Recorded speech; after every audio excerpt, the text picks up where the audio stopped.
Okay, here we are in balmy interior Alaska, late February, just about 65 degrees north latitude.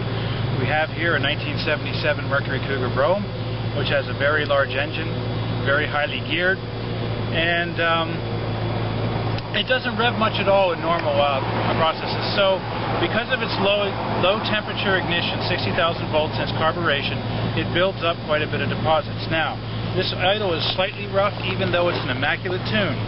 There are two ways to deal with this. One is a 2-hour drive on a highway at 75, which in interior Alaska in February would be taking your life in your hands, or what we're going to do next. Once a month, this is good.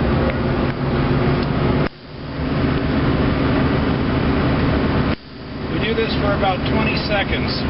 Low gear at 35 miles an hour, about 40,000 RPM.